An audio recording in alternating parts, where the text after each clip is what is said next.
Hello guys, so the objective of today's experiment is going to be to analyze the acceleration of an egg which is inside of salt water due to the buoyant force. But before starting the experiment, we're going to analyze what buoyant force is. Buoyant force is an upward force exerted by a fluid that opposes the weight of an immersed object. So as you can see in this free body diagram, the buoyant force is going upwards while the weight is going downwards. So if we analyze this free body diagram and do the forces in Y, we know that buoyant force minus weight is equal to mass times acceleration. And it is not equal to 0 because the egg is held from the bottom and then it will be released, and that is the acceleration that we will calculate. So if we know that buoyant is density times gravity times volume displaced, so we have three unknowns. That will be the volume displaced, the density, and the mass of the egg. And all of this will give us the theoretical acceleration. To get the mass of the egg, the only thing we did was put the egg on an electronic balance. To get the density of the salt water, we placed a densimeter on a test tube, and we watched carefully to obtain the density. As you can see, this was the result. Then, to obtain the displaced volume, we placed the egg on a vase with water and watch how the volume changed. This was 0.06 liters.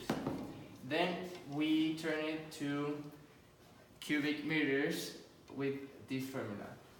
Then with the three values we got, we plugged it in the formula and we got the value for the theoretical acceleration.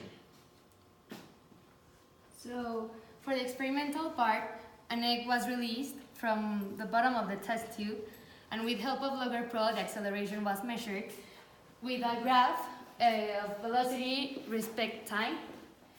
And we had this equation, and the value of m is equal to the acceleration. So acceleration is 0.78 meters over second squared. So as you can see, in conclusion, the objective was achieved since we got the acceleration of the egg thanks to the buoyant force in the salt water in the experimental way and in the theoretical way. Nevertheless, we got an error percentage of 11.36 obtained with this formula that is theoretical minus experimental over theoretical times 100. This could have been because of many reasons. First one is the inexactitude of the materials we use to measure, such as the densimeter or the container of water. Also, another thing we didn't consider is the friction in the theoretical analysis. We didn't consider the friction of water. And lastly, when the egg went up the test tube, it hit the walls, so that could also have affected the results.